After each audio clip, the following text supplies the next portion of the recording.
the Republic of Football. It's the first edition for 2026. Benjamin Nketiah in the hot seat. Your one-stop show for everything live football updates, analysis, statistics, the backstories,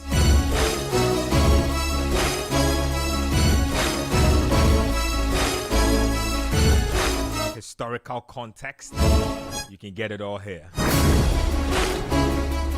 As we speak, Premier League action is live.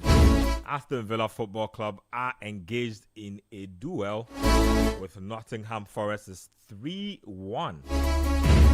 Now, John McGinn just scored a third not too long ago.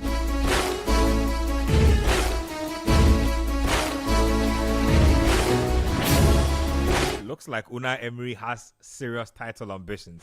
I was just disappointed in how they put themselves about in that game against Arsenal. It looks like they are atoning for that in this game. For those of you who are listening to us on radio, you can get to us via text, WhatsApp, and Telegram. 0539 986 996 0539 986 Christopher Namely is in the background. He'll be joining us in a bit. Kwachi, what's up? Yeah, I'm good, Ben. How are you? Doing okay. It's good to have the Republic of Football back. So we are indeed live on Channel 1 TV as well, so you can tune in. We're literally everywhere, like I always like to say. Let's start off the conversation with what we have on our screens currently. So Aston Villa Football Club currently engaging Forest. Like you read, I don't know if you remember, I was really upset about their defeat to Arsenal and how it ended, but today they are making up for it. 3-1. It's the scoreline already. 79 minutes played, I believe. Just about 10 minutes of regulation time and then time added on. Thoughts on this one before we delve into some of the stuff? It's like you said, it's a good, impressive comeback from Aston Villa from last week. Their performance against Arsenal during the week. Mm-hmm. In the first half, they should have won that game. That's the issue that I have with the way they performed in that game. But coming into the second half, I think Arsenal were just able to use the momentum of scoring from a corner. So immediately when they came into the second half, I think it was still a bit balanced. But then as soon as Arsenal scored from the corner, you could tell that they had some momentum going into the game. And I think that was very crucial for how the result turned out in the end. 4-1 looks emphatic. But I think that Aston Villa played much better in the game than the scoreline would suggest.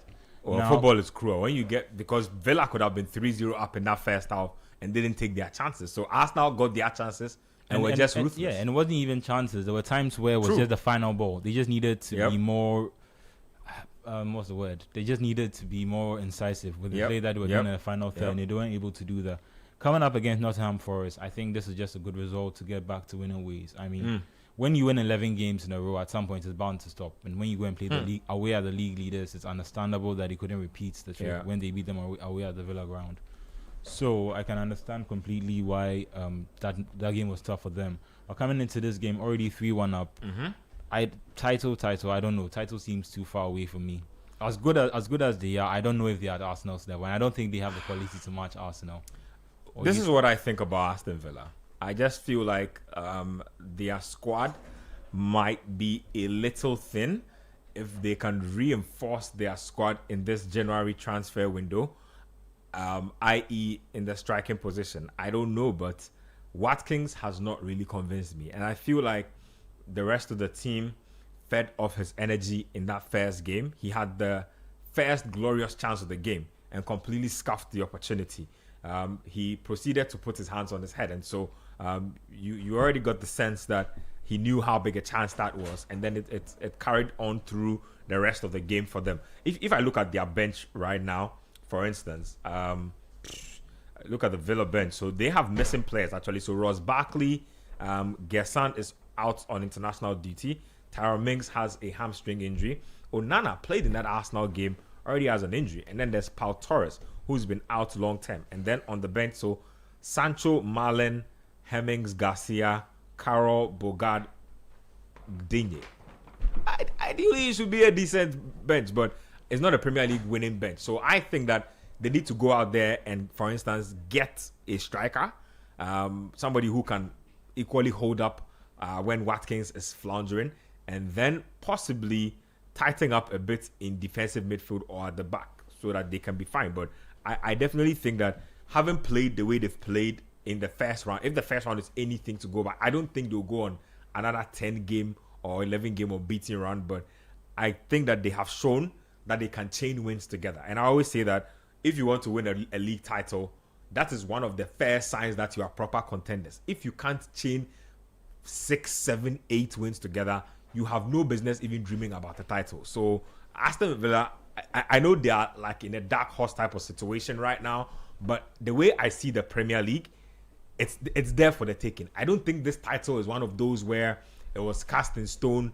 You could see the champion from a mile away. Arsenal were looking like that a while ago, but I look at them right now, they don't have that fear factor that will have teams shook when they come to the Emirates. So I don't know how that's gonna go, but just to touch on a few points you made with the Watkins one.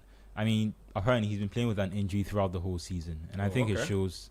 Where? It shows a bit. I mean, I think it's a thigh injury. But he hasn't been throughout. That's his goal. He's been quite good today, though. Yeah, and that's another thing about Watkins. They needed him to do it against Arsenal. That's when they needed it. Anyway, no, but a bit like you were saying with Aston Villa themselves.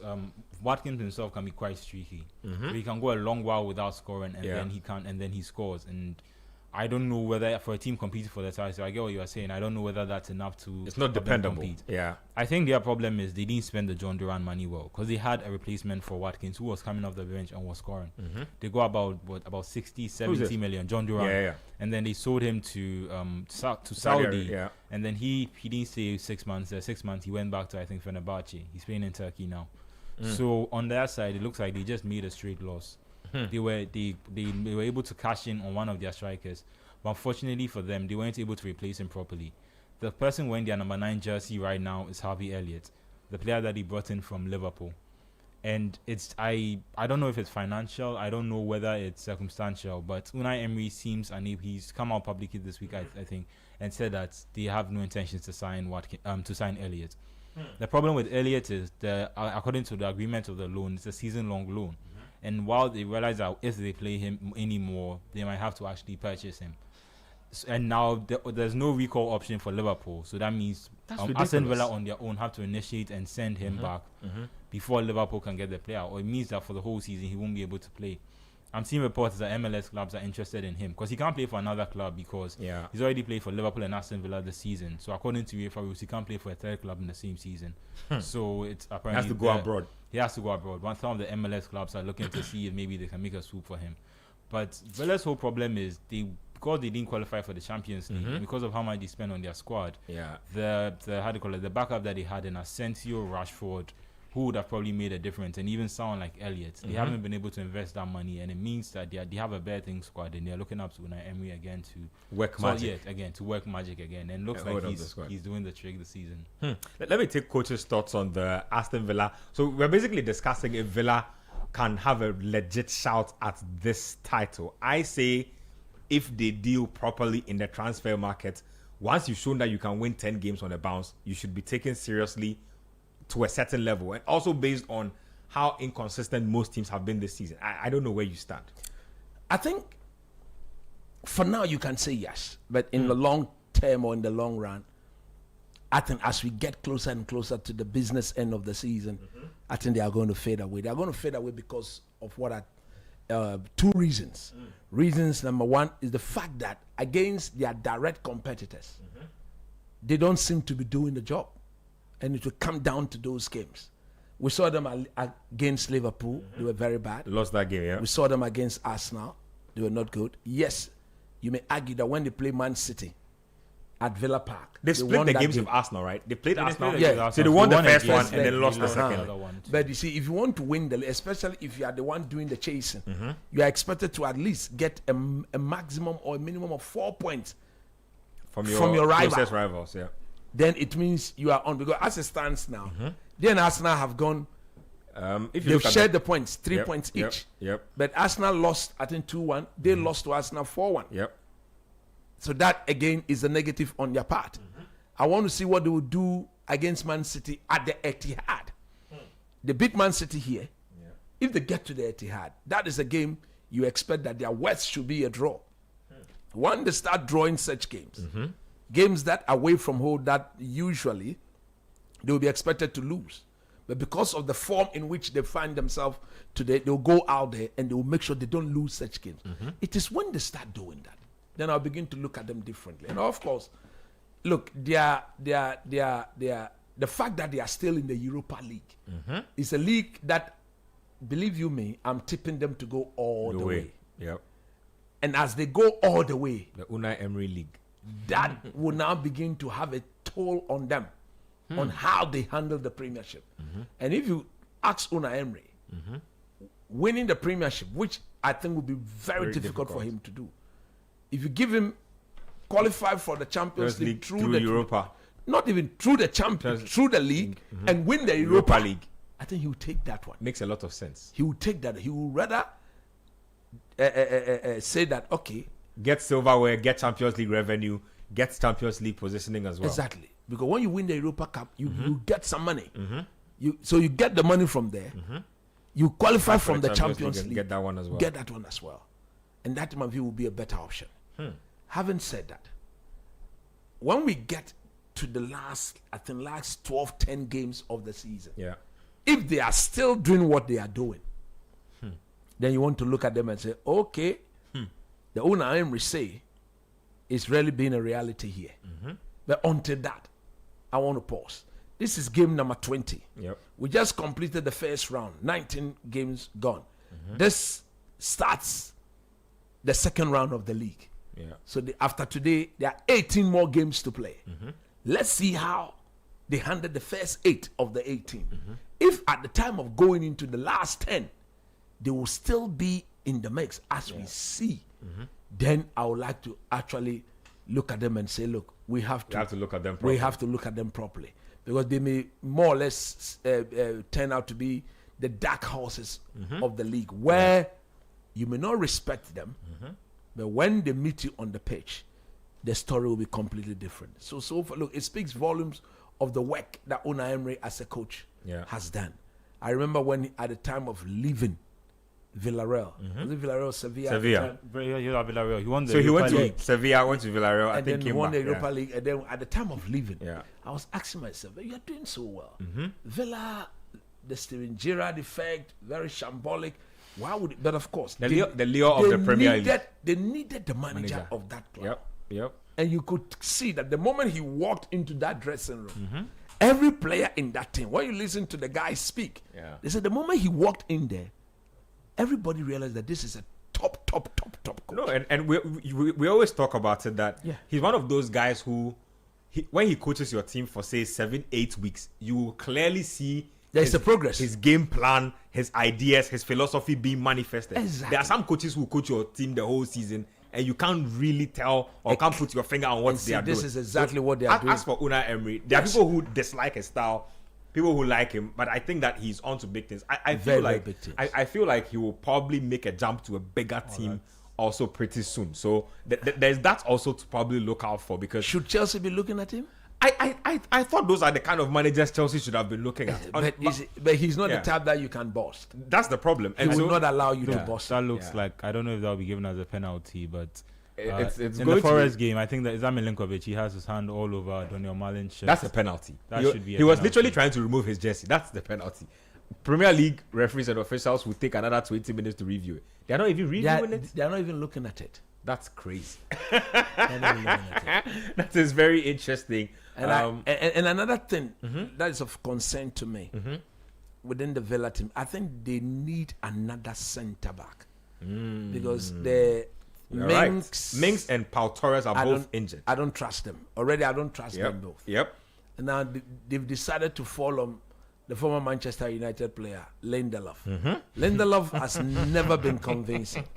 He's not. Lindelof plays football like he's afraid to get dirty. Exactly. He's afraid that his jersey will come untucked or you get dirty. I don't understand. For somebody centre back who's from Sweden, man, a Swiss, no, I don't know, but I think that may be their only undoing because it's like Konsa seems to be the most reliable. Yep. So whoever is playing, Yep. you are playing alongside Konsa. So Lindelof and Konsa have been playing together for quite a while. It's due to the Lindelof was not in the picture.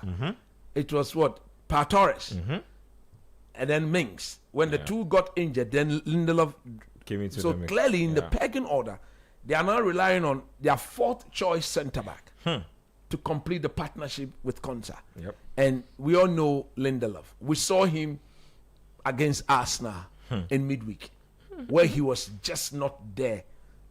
He's not the sort of defender that makes his presence felt. Nope. And if you are a top-notch defender, your presence will have to be felt. Yeah. The likes of Ferdinand, Vidic, John Terry, Sergio Ramos, Cavallo, Bonucci, Chiellini. Look, top level. you could feel their presence. Yeah. Those But Lindelof, you hardly feel his presence. And for me, he's the sort of defender every striker would love to play against. Oh man. Because if you are there to defend, and I don't feel your presence as somebody who is defending, clearly I'm going to thrive on your lack of presence. So I think it will come down to that. And at the end of the day, that may be the under. I really don't think they will win the league, but it is nice and beautiful.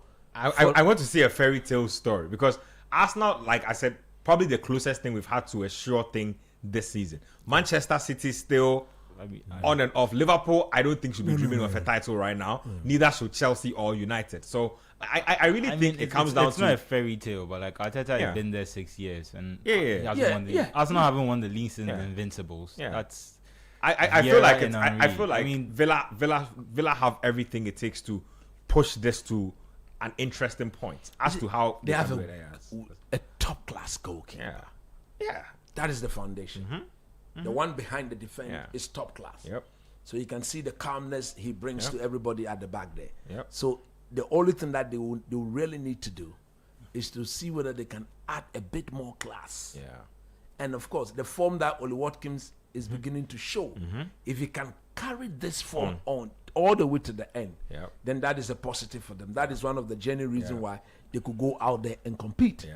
But at the end of the day, I think it will come to, because look, there are times where they win football games yet. Yes, they do.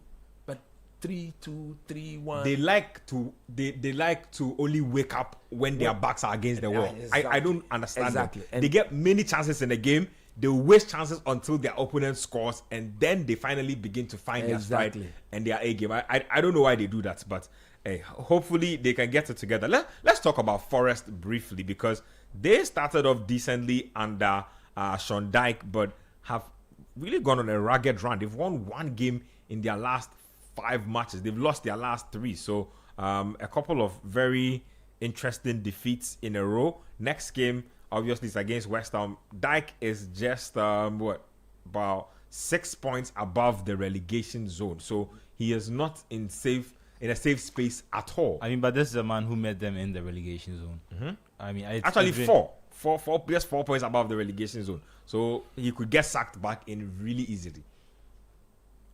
The fourth manager of the season, or no? I mean, he's currently the third manager of the season. I don't think you can. I don't think I've seen 4 managers in a season.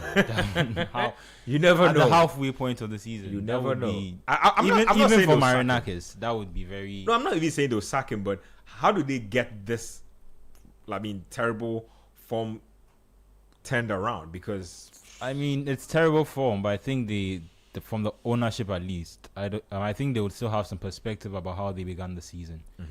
And obviously it went really well under Nuno, but then the run of games under Postecoglou, where you don't think luck exists in football, but he was desperate. Him being unable to win in 9 games set them back far more than they would have liked to. And now I think their priorities, at least when they were getting Sean Dyche, was to at least make sure that they can stay in the league, and at least they can secure their position in the league. And then when they go into the Europa League, which they will manage to qualify from their good work last year, maybe again like the Unai thing, if they manage to I don't know if they think they can win the Europa League, but they're in it. The further they're able to go in the Europa League, they can then balance their bad league form by either using that to qualify for the Champions League or gaining some of the revenue that they will lose by not being able to finish well in the league. I understand it's given how well he began, it looks like it's quite it's unraveling quite fast. But I think it's just I just think that they are getting adjusted to him still, and I think that the in between the season they're trying to change the tactics, so going from Nuno to going to Ange and then trying to adjust back to, obviously they're more suited to play the way Sean Dyche wants them to play, but I think that it'll still take him a while to get them to play exactly how he wants them to play, because I think, to be fair to him, I think he's tried adding a little creative spark. Hutchinson played against City. He signed for big money and they haven't been able to incorporate him into the team, so there are lots of elements that look to be coming together, and I think that West Ham aren't providing much of a challenge. The big thing for West Ham is West Ham have 2 big games now. West Ham's game today is against Wolves, and then they play against Nottingham Forest.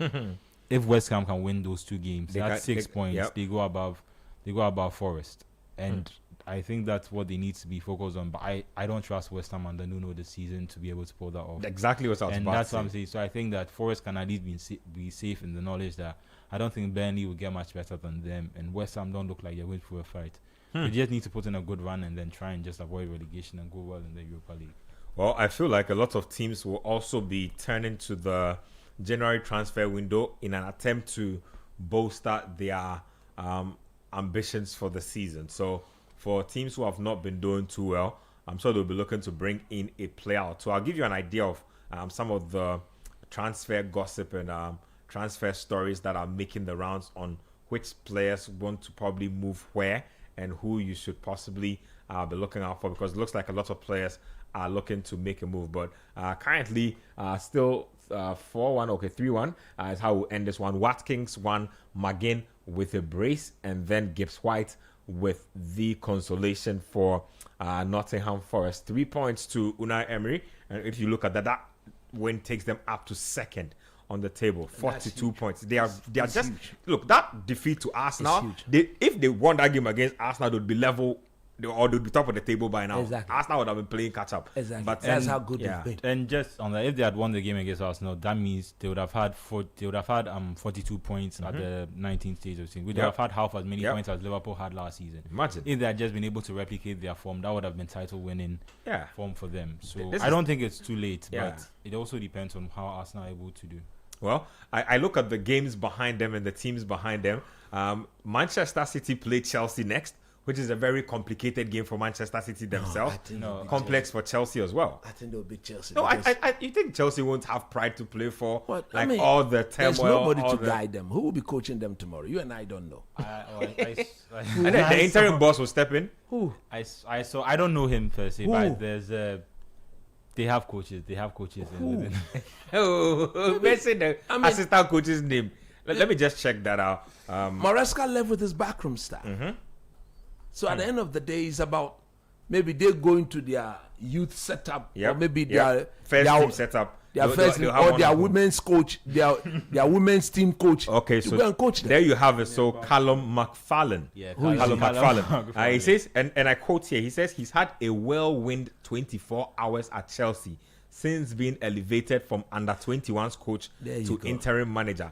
And so then tasked with facing Guardiola on Sunday. There you go. He's supposed to he's supposed to go and stand there and look at the best in the business or the best in the modern and try and outcoach him. Him. Yep. It's like Otuado being asked to go and outcoach Thomas Tuchel. Oh, Charlie. It will not work.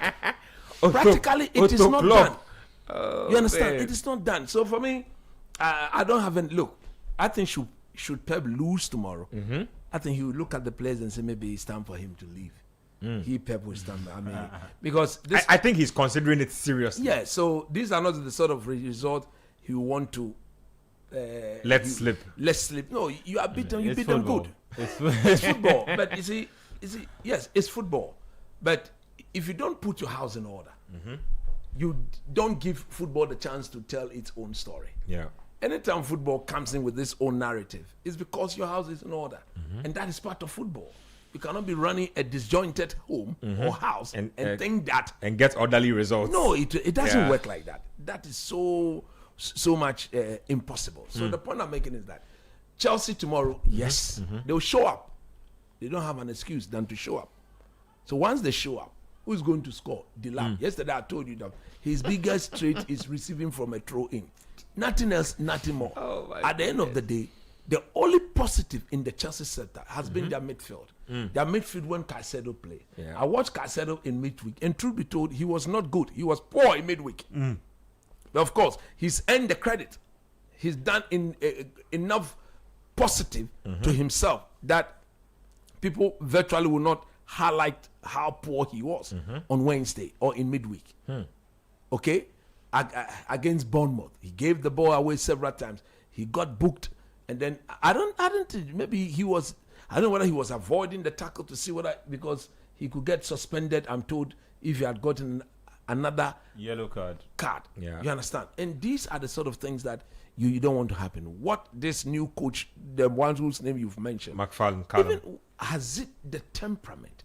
Forget about his tactical prowess. Yeah. But has it the temperament to walk into that dressing room and then look at the faces of these Chelsea players and begin to ask them to take directions from him Very and important. obey No, in and fact, go and implement? In fact, it is. I don't get these things. It is the most important, and this is something people don't talk about. Yeah. It's one of the most important things when it comes to coaching player relations. Sure. Like if players can't look at you and say, "I want to accept teaching from you," then from the get-go, the project You've will already not lost work. it. Yep, because they need to You've be able to already accept lost that this guy is on a certain level where we can actually Learn from him. something from him. And we trust in his ideals. And given whatever- all Maresca has been saying about how his hand was very much tied behind his back in terms of selection, how much control does he himself have about the selection? There you go. There's How that. won't he be given the team sheet and then he goes and presents The medical team team who will is be telling him tomorrow, Palmer can only play for 30 minutes.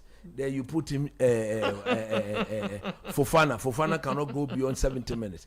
Then you look at the rest. Yep. You see, this man cannot play beyond 70 minutes. So when that becomes the narrative, you have, how does the coach plan? How does he map up a strategy? Yeah. Because the strategy at times are done in quarters. In the first 15 minutes, Yep. this could be the approach. The next 15 or 30 minutes, this Yep. could be the approach. Now, depending on the prevailing situation of the game, then tactically, you say, okay, where do I tweak? Yeah. Do I keep it rolling the way it is rolling because it's going in my favor? Or do I need to tweak something in order to get it into my favor? These are things that when he steps out tomorrow on the touchline, assuming the game starts and Chelsea are being bombarded left, right, center, Yeah. who does he scream at? And what tactical message that he gets across to them? How would they even take the message? Digest the message and then begin to implement the message. Maybe by the time they will get exactly what he's trying to say, maybe they'll be down. And if they were to go down, the work would have been more made difficult, even yeah. more difficult. Yep. So they find themselves, you see, I don't pity the Chelsea players. I feel sorry for them. Because you don't want to be losing your manager when you're walking to such a big game. Yep. Chelsea Man City of late Yep. has become a big game. That game has become a game that goes with a lot of pride. Yep. Who is in charge? Who is dominating? Domestically, who is in charge? You don't want, if you are look, a lot to be rely on the shoulders of Rich James. Yeah. He himself, how experienced is he? Yes, he's been around for some time, but you cannot boldly say, or you cannot refer to Rich James as an experienced player. We know how injury has affected his career. It's only this season that he's managed to still fit. Yes, there's the need for a proper medical setup. But at the end of the day, the coaches will have to be allowed to work with the players the way they want to work with them, so that it makes implementation of their tactics and strategy very, very easy. But as it stands, what is the name? Cowell or Clowell? McFarlane. Callum McFarlane. McFarlane. Now, Mr. Farlane walks into the dressing room tomorrow at the Etihad. He finds himself in a situation he has never experienced before. Is the under-20 team coach. When he goes to coach the under-20 team, you don't even get 5,000 people watching. Not even 2,000 people. Then all of a sudden he walks out alongside Pep Guardiola. Hey, is this Pep? This is the Pep man. He began to ask himself certain questions. Yep. So tomorrow's game, look, I foresee the Chelsea team fundamentally relying on their individual effort and collectively, whether as a team, they can hold themselves together and try and see whether they can withstand the incessant pressure Because there will be times in that game where Man City want to stamp the authority. Yep. We have got a coach that everybody fears. There's no coach in the world who will go be facing Pep Guardiola's team and don't try to think outside of the box. Because you know you're going to face the best in the business. Now this whoever it is, what is that? I mean, look, I don't envy him at all. Look, he's even shaking. Look at his press conference. Look at his face. Why do you do that? Look at this. Ah, man. You understand? So, look. He has a big job on his hands. It is not anything good. But once again, back to the Villa game. Look, they have how many points now? 42. Yeah. They are 3 points behind the league leaders. 3 points. Look, that is a good job. Yeah. Good job on Unai Emery. And thinking about the fact that people were calling for him to be fired after like match week 5. They are not serious. I think they had gone on like 5 games or something. Yeah, they won the first 5 games. They hadn't scored a goal. Yep. They hadn't won a game. So the first 5. Imagine if they had won 2 or 3 of such games. But then they will be on top of the league. Yep. Because it was very strange for Villa to go 5 league games. Yeah, without winning. Without a win. So if they had won even 2 of the 5 games, they would be on top of the league. But those are ifs. Yep. But after that, you see, the sort of mentality that the coach himself has got, and for him to completely get the boys completely moved away from that unacceptable result, it tells you that this is a man who knows his job, and he knows exactly what he's about. For me, I'm enthused, I'm happy, I'm pleased for him, and other teams should be looking at him. Yep. He's again another perfect example of giving the manager time to do his job. But at the end of the day, if you are a manager and you need time, from the start, let your employers see what you are capable of. Given the chance, he'll do it. That is why I'm still Amorim in. I disagree with anybody who think that Amorim should be sacked. Because if you watch Manchester United, in their last 3 games, go and check their bench. The manager cannot impact the game from the bench. It's all about the first 11 players. If they are eclipsed and they cannot figure a way out, the bench is completely toothless. This is Sir Alex Ferguson's Manchester United. This is Wayne Rooney, Manchester United. You pick a team like Arsenal. If things are not going on well, and Arteta is to look at his bench. If Saka is having a bad countless options, Madueke goes in. Yep. If Madueke is not there, he has Ethan Nwaneri. That's it. If I'm actually going to say Trossard. Ethan Nwaneri has been even on the brinks. If Odegaard is not doing well, there's Eze. If Martinelli is not playing well, there's Trossard. Vice versa. Okay? And now that Gabriel Jesus is back, he's not the renowned goal scorer.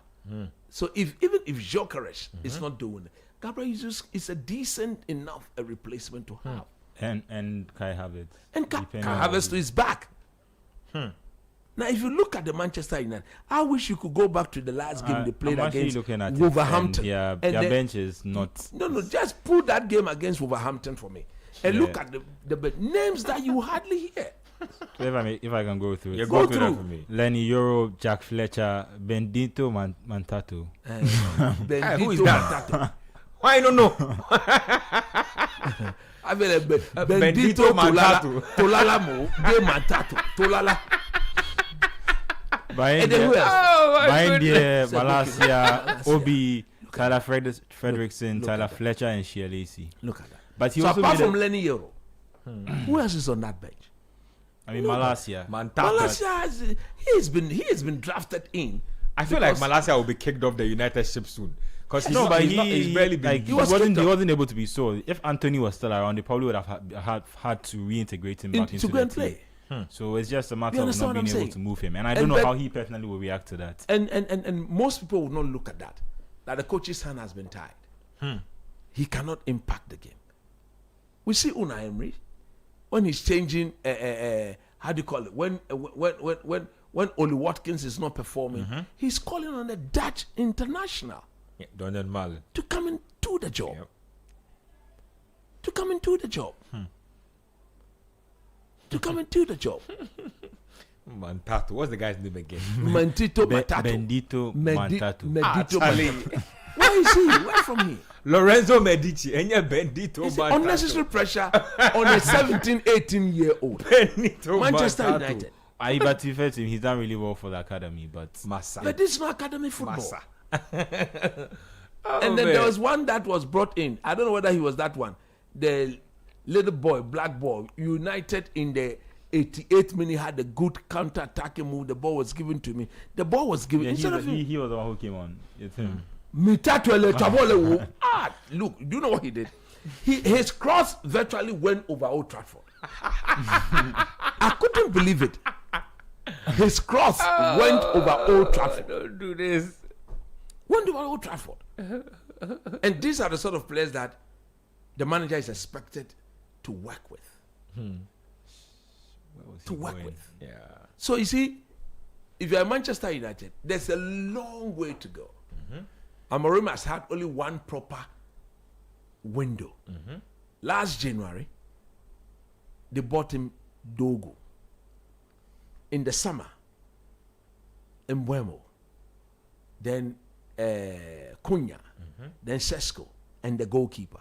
As for the goalkeeper, whoever recommended that goalkeeper, that person has done a good job. I hear it was Christopher, the former Leipzig guy who now works with them, head of scouting. Is it Christopher Verve or whatever? He opted. Amorim's first choice was the Aston Villa goalkeeper, the Argentine international. But at age 33, 34, Villa was asking for close to 30 million. This boy, 17.4 million. He's 23. So that was a huge gamble. Very stable. But the young man came in. He looks very relaxed.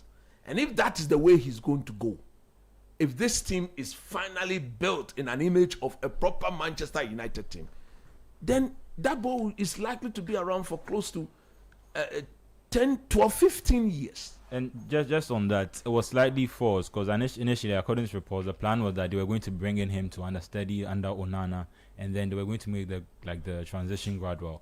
But Onana, if you remember, Onana's performance against Grimsby Town in the FA Cup was and completely some other unacceptable. So they fast-tracked everything and they shipped Onana, and then they brought in They just made the decision between him and Martinez. They went for Lamont, and it looks like it's working really well for United now. But yeah, like I said, it was a risk.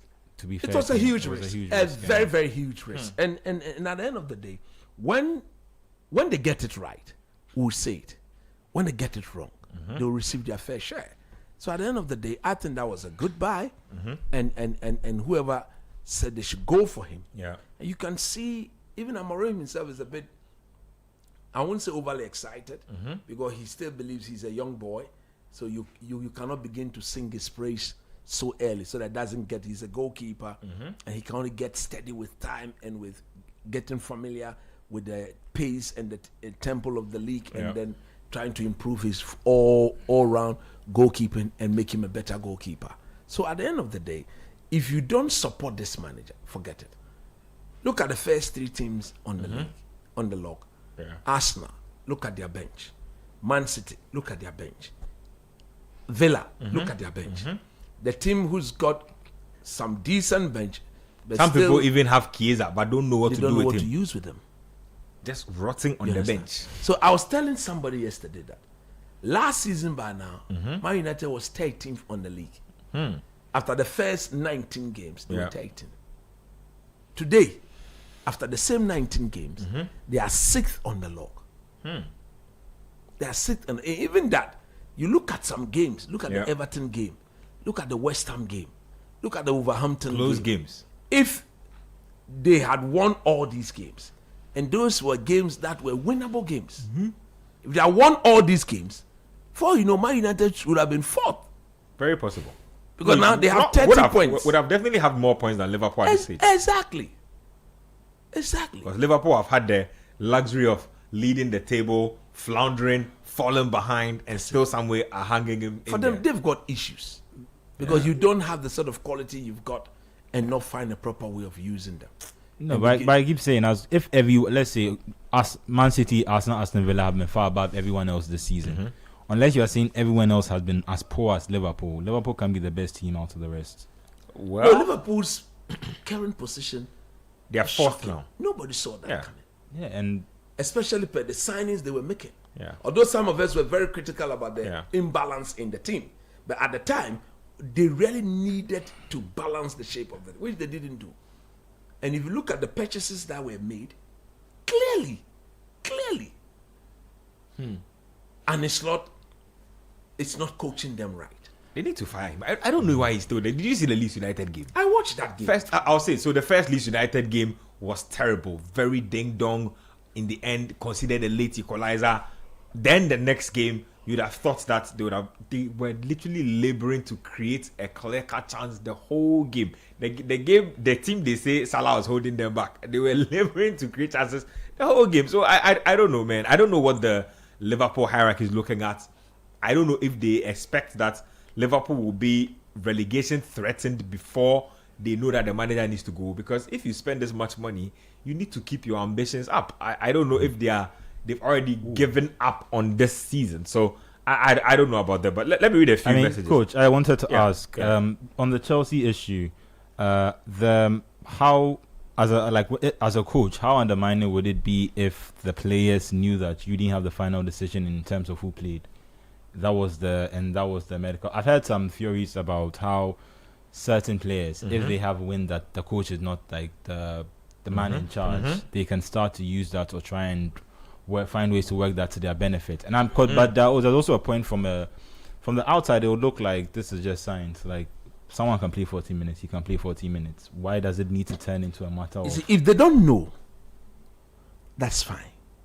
But the moment they are in the know, then it will depend on the relationship the coach has with them.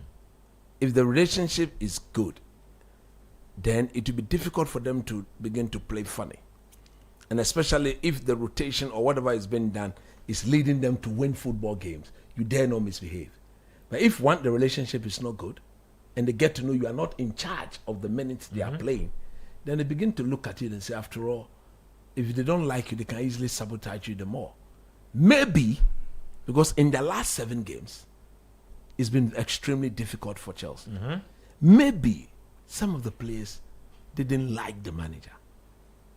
But I would doubt it.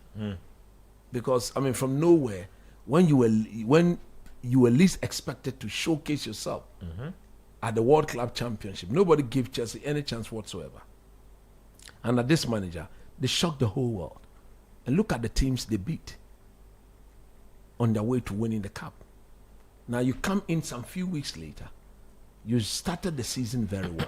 Then all of a sudden things start changing. Okay? So it depends on the relationship they have with the coach. But if it's not a very good relationship, then clearly they will sabotage him if they don't want him around. Yeah. And if you're a proper run football team, these are the sort of things you have to guide against and make sure it doesn't happen regularly. Because if it is managers to I don't know, but due to lack of jobs or quality jobs, some manager will still want to go and work for Chelsea. I mean, definitely. It's one of the biggest clubs in England. There's always going to be. But I can imagine if I'm a manager and I have I can afford to take care of myself. For example, if Maresca doesn't get a job for the next 3-4 years, he's made enough money to be able to take care of himself and his family. So for somebody like that, he can afford to wait for the right moment. Yeah. Okay? Yeah. Maybe somebody will say it's an opportunity that will not come again. But if you see it in that way and you go and commit yourself to something that you yourself is aware that in a matter of time will come back to bite you. Rafa Benitez at Everton. Benitez at Everton. I mean, okay. I mean, but from Maresca's perspective, this is an opportunity. I mean, none of the managers, except for Slob, but none of the managers who have succeeded, the really good Premier League managers, have managed to replicate the form. So if you look at maybe Ferguson, if you look at the way Arsenal initially struggled under Wenger, for Maresca to be the guy who follows Pep, the guy who won 6 league titles, 4 in a row. What the bar is so high that what are you going to do that's going to take it to the next level? So I can understand, but for him, it's almost like the full end. Like he starts working under Pep, he makes it on his own way, and somehow he comes and takes the top job. So for him, there's fulfillment in that. So I can understand why, in terms of this job in particular. Then, you see, at the end of the day, I don't know the clauses in the contract, but if there were clauses that allowed him, which was something I hear he was trying to now get from the people, when he was going in, he never sanctioned any transfer. Maybe he was informed that we are going to buy a player A or a player B, but he never said yes or no to it because the contract would not allow him to do so. But that's what I'm saying. He's exactly like Rosinia. Yes. So the point I'm making is that if you are a new manager, you are coming in, you may want to walk into this, but now there should be that extra clause, that performance-based promotional clause that allow you, to take charge once things are going, or to give you some form of authority to have a say. Because at the end of the day, I'm not sure Maresca in his own sense will let go of the Senegalese boy, Nicolas Jackson. And at times, when you look at him or you listen to Maresca speak, the owners were the one from the top directed him to say the sort of things he was saying. And it's impressive that he never threw them under the bus. Even if you remember last he never did that. When he was taking off someone like Cole Palmer, in hindsight, you can clearly tell that he would not want to take off Cole Palmer. You can see from Palmer's reaction. But then he comes out to a press conference and then he avoids all these questions from journalists without necessarily making the owners look bad. Exactly. So why then won't you also give him the benefit of the doubt that he's not a complete or he's not completely ignorant on how to scout a player and have a say on the technical ability of the player tactically, whether he should be a player that Chelsea should go for or not. He was asking for promote me from the coaching job to the managerial job. I want to be more in charge of what goes on here, at least on the playing body. They don't trust his judgment. Maybe look at those who don't trust it. They are the people with the money, but they themselves don't understand football.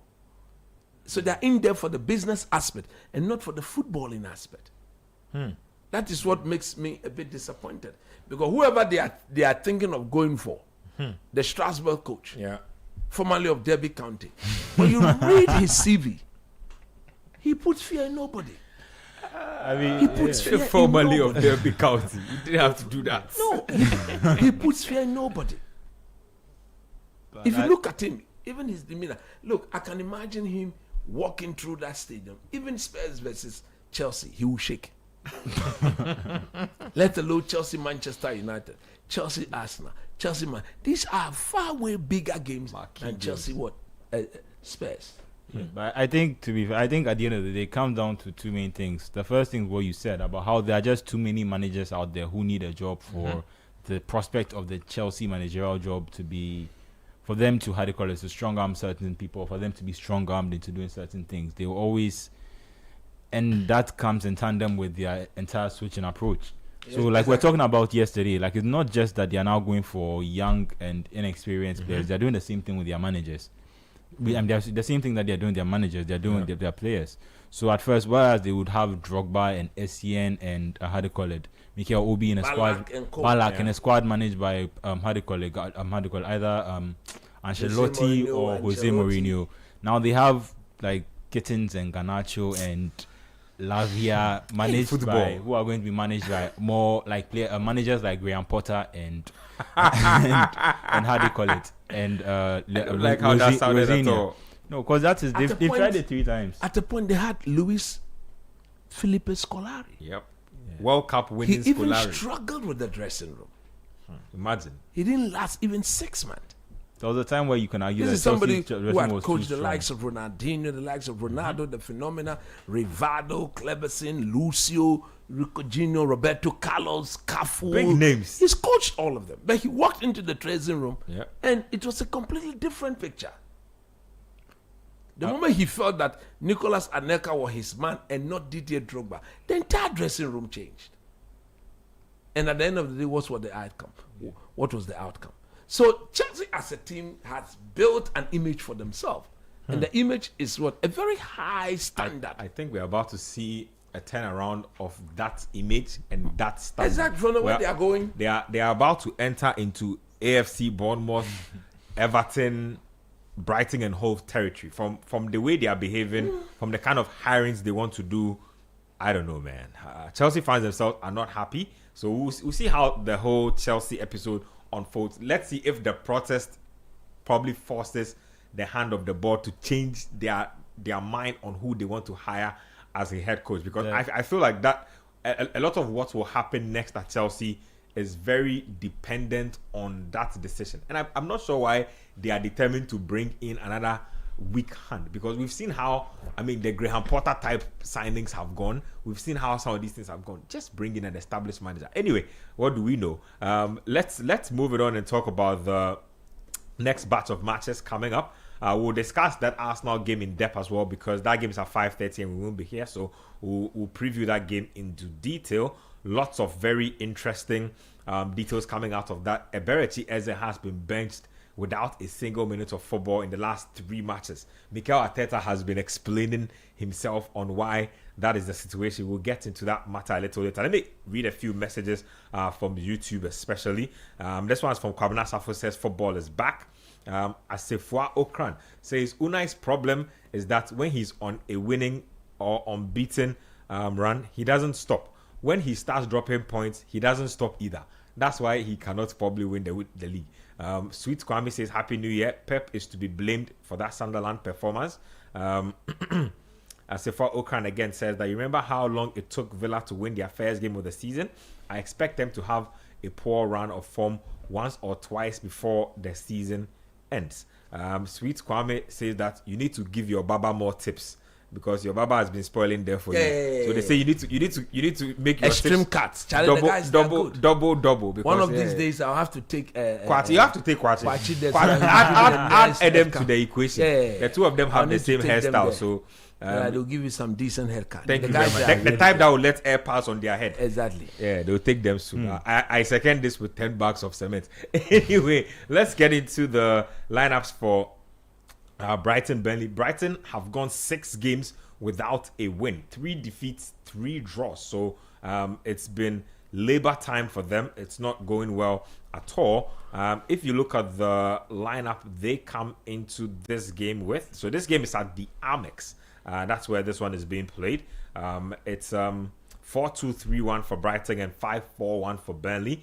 Brighton have Bart Verbruggen in post, Veltman, Van Hecke, Dunk and Fedi Kaliolu. In the middle, they have Gruda and Ayari, Gomez, Ruta, and Mitoma. And then they have Kostulas leading the line. This is why they are not winning games. Look at this lineup. Welbeck is still on the bench when he's easily your best forward. Have they told Welbeck, do they have to pay Welbeck some bonus if he scores a certain number of goals? I don't load management.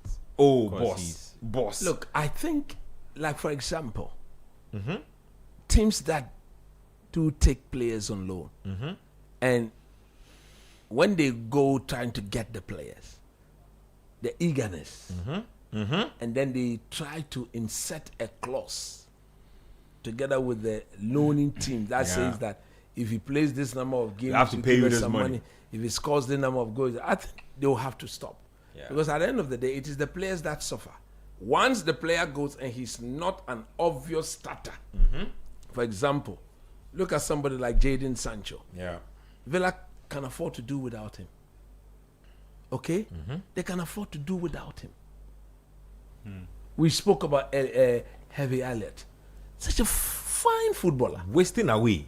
He's just been wasted away. That guy's situation is so I sad for me. think this guy, if he had stayed at Liverpool, would have been of a better especially impact. at this time. Exactly.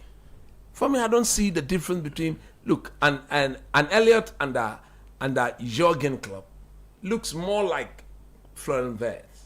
Thank you. You keep Javier Elliott. You use that Florian Wirtz money to invest into your defensive shape. In fact, you are a better balanced team. Javier Elliott is a more athletic version of Florian Wirtz. You understand? Minus the dribbling and flamboyance, which Elliott is not a bad dribbler either. No, he does everything. It's just like sometimes when you have something, he looks more effective, but Wirtz just looks more graceful and more technical when he's on the ball. That's it. And sometimes when you have a player like Elliott in your fold, you will tend to underestimate him because he has come up in your system. Exactly. And you look in up somebody's vineyard and say, Verge is a know good why player. the Liverpool hierarchy themselves allow Liverpool But I look mean, like a some team of that's the confused. Premier League clubs are also now using that to avoid PSR. So you see that with Arsenal and Hincapié. By the time they were signing Hincapié, they had already probably exceeded how much they can spend within their 3-year period. So by getting him on and if I take him on loan, I need to also guarantee the club that I'm taking him on loan, but next season I'll actually give you the money for him. I'll buy him. So I take him on loan. It looks like 10, 15 games. He'll play that. So the money is almost guaranteed. I can almost start going banking or start investing in my squad with the money. And then you run into cases like the Elliott one where the clubs then are like, do I really want to commit this? You look like a good investment, but now that the player is here and he's not delivering the way I want him to deliver, do I want to commit the amount of money I said I would commit? It seems a lot. I felt the same way when I saw Jackson going to Bayern. Bayern were never going to pay 17 million as a after already paying a 15 million loan fee. Bayern were never going to pay 17 million for Nicolas Jackson. I'm surprised Chelsea went along with that structure. But Chelsea at the same time too were desperate to move him on at that time to bring in Delap. And once they got in the lab, they allowed him to go. But I think some clubs are also just maneuvering the system to their advantage sometimes. Interesting stuff going on there with this one. So let's get to the Burnley side and talk about that lineup. So Dubravka is in post for them. Lauren, Ekdal, Humphreys, and Perez. They have Brun Larsen, Ugochukwu, Florentino, and Anthony, and then Armando Broja will lead the line for them. They also looked very promising to start the season. It's not been a promising campaign for them at all. They are looking like they will go right back down following their promotion the last time around. So Burnley not doing really well. Scott Parker, I don't know what you think about him, Kwachi. Let me just stay with you on that one. What's up with Scott Parker and Burnley? Do they move on from him? Because nothing is changing. It doesn't look like a team that's improving. They don't look like they are declining either. They've just been like this from the start of the campaign. I think it's just a level difference. So it's the same team probably doing the same things they were doing last season, but just playing against better opponents and having less luck with it. And they've invested some money, but they try to do the championship thing where it's like they spent money on certain players who they thought that now we're a Premier League club, we're going to make some money back from this so we can invest in it. But in terms of what they actually brought to the squad, I think they were just panicking and just thought that they needed to buy certain players to boost their level. Especially when you look at strike, they weren't able to invest properly in a striker, and they ended up with Armando Broja, who has I think one Premier League goal in his last 40 games, which is not for a team that they spend good money on him. That's like me. They spend good money on him. I mean, it's not. But they gave Chelsea 20 million for a striker. I think if they had gone to other leagues around the world for 20 million, they would have gotten a lot of quality. A striker. You could have gotten the top goal scorer of a certain league. True. You could have brought him into your team. And that's just why I felt like the investment was very expectant. So I get the Kyle Walker signing, but it's also a very much like we're in the Premier League now. We need a player with Premier League experience. Yep. Somebody to galvanize our young players. And obviously that might have an impact, but I think sometimes quality is more important than these factors. But you need to be. I mean, just. I think that they are not in the best run of form right now, and there's the problem that I keep saying that there are not enough bad teams above them. And Burnley were initially when they came, I think were really excited and thought that the promoted teams were probably not all of the promoted teams were going to go down. But Burnley haven't been able to deliver on that promise so far. Well, somebody was making a really good run and then finally made a poor decision that just blew that chance. So that's the word on Burnley. And let's go to another game that's happening because there are multiple games happening for the 3 p.m. window. There's also Wolves versus West Ham. That game is live on our screens right now. I have a feeling this game will have a lot of goals because both teams are desperate. Both teams need to score. And so it should be interesting. Let me get to the lineups of that one. And then we will begin to discuss that Arsenal AFC Bournemouth game because there's the Semenyo element in there. And there's so many moving parts to that Arsenal conversation itself. So this should be interesting in a bit. So let me get into that one right away. I think that there's some... okay, good. I have that here right now. So 3-5-2 is what Wolves are looking like. Sars and post, Krejci, Mosquera, and Bueno. Their back line. Chachao. I don't know if that's how they say that name. Wolves have just taken the lead. Yes. So there you have a 1-goal lead for Wolverhampton Wanderers. Just about in the 4th minute. Arias came from Botafogo, right? From Fluminense. The Club World Cup. One of the signings they made. When was this low-key turning into a mini Brazil? I don't know if you've noticed. Yeah, they switched away from the Portugal model and they went towards Brazil. And that's very interesting. They have like 4 or 5 of them in there now. Andre, I think, is there. There's João Gomes. João Gomes is in there as well. And then they brought a couple more guys in the mix. Nottingham Forest are doing something similar. A couple of Brazilians and Portuguese players in there. So let's see the goal again. Look at how open Burnley gets the at the ball, back. Push it down the line, cut back. That's an easy goal. You should not be conceding that goal. Yeah. West Ham should definitely be much more alert to that, especially with Nuno's defensive, tactical insistence on them. But for Wolves, Wolves have looked much better. I don't think they're on course to be the worst team in Premier League history, and I don't think they've been that bad. They've been that bad. I mean, there's bad, but 3 points after 19 games would probably make you think that they have not been competitive in most of those games, but they actually haven't been as bad. And look what it means to them. Rob Edwards got his first point against Man United. They were unable to build on it during midweek, but I mean, he got his first point against Man United, and I'm hoping that they can build on that. Yeah, they can build on that confidence, and then maybe if they can get a win today, kickstart their season, and then maybe you missed out on the first half of the season. Yeah, but if you can get maybe 20, 30 points in the second half, 30 points is 10 wins. Yeah. 10 wins. You have 20 games from 10 wins. Yeah. Just try and get 10 wins on the board. Get about 30 points out of what you have, and then with the way the league is, you probably have a chance. But they need to start winning now. This is clearly not the start that Nuno was expecting. Nope. For a defensive-minded coach, totally against the script. If you look at the goal that they conceded, I mean, it was too easy. Yeah, it was too dribble easy. down the flank, cutting, and the arrival he had acres of space. Nobody was picking him up. Nobody was picking him up. That was some very shocking defending for me. Unacceptable.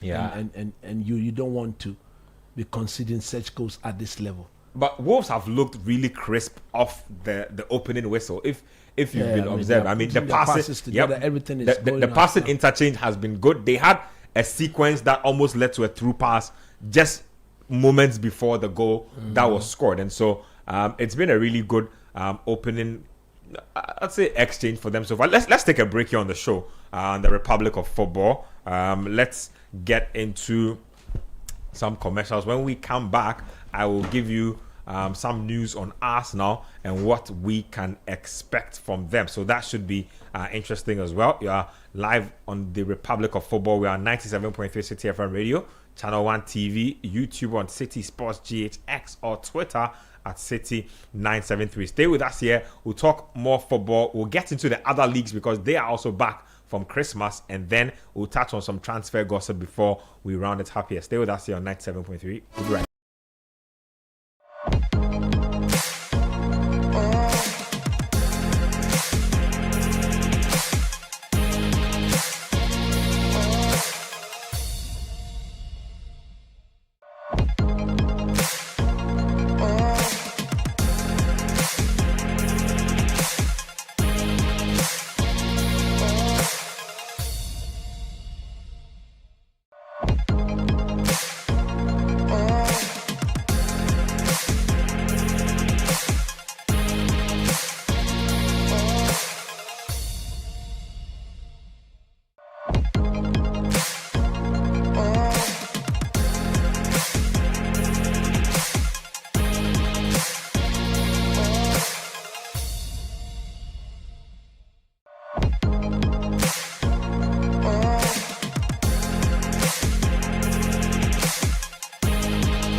Panos and Kilman, and then Scouse is our left back.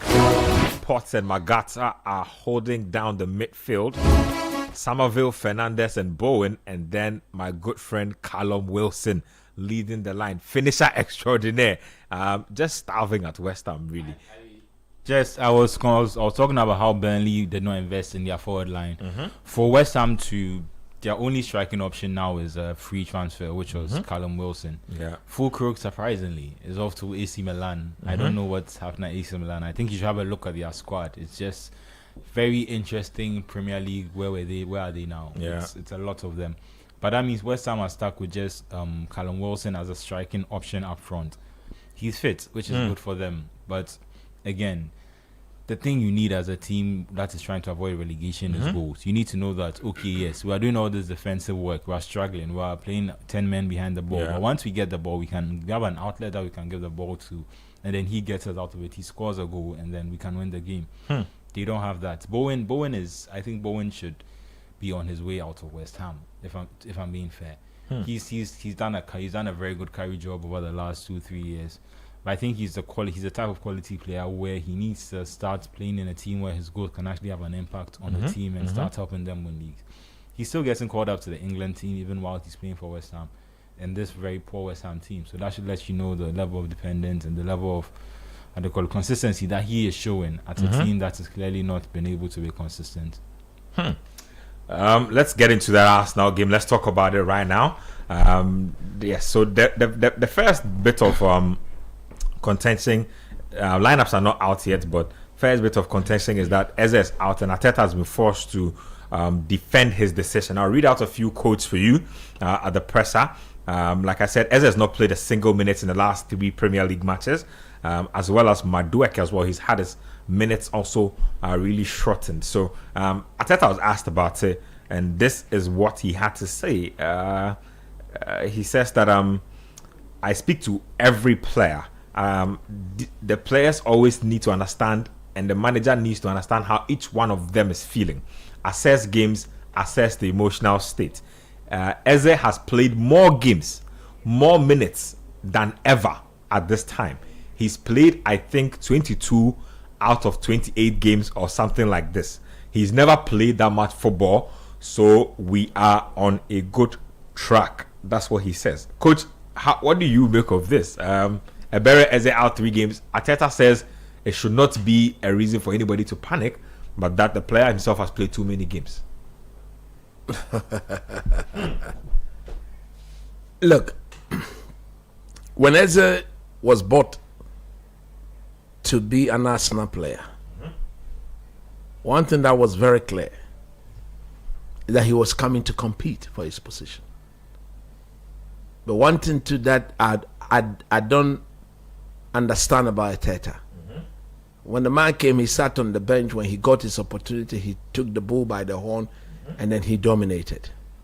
Having said that, when Odegaard came, virtually he got him to be playing in the number 10 role, and you could tell from the way Arsenal set up as a team that he was playing in the role of Odegaard. Odegaard, yes, we all know he's the captain of the team, and naturally at this level, once your captain comes back and he's fit, and you give him the chance to prove his fitness, and he proves that, he starts. And at the end of the day too, don't forget, when Odegaard came back, Eze needed to do the job against Chelsea. He didn't do the job there. You remember we did a game I think it was Aston Villa. Was it Aston Villa game that it was Chelsea that he played him out wide and took him off after 45 minutes?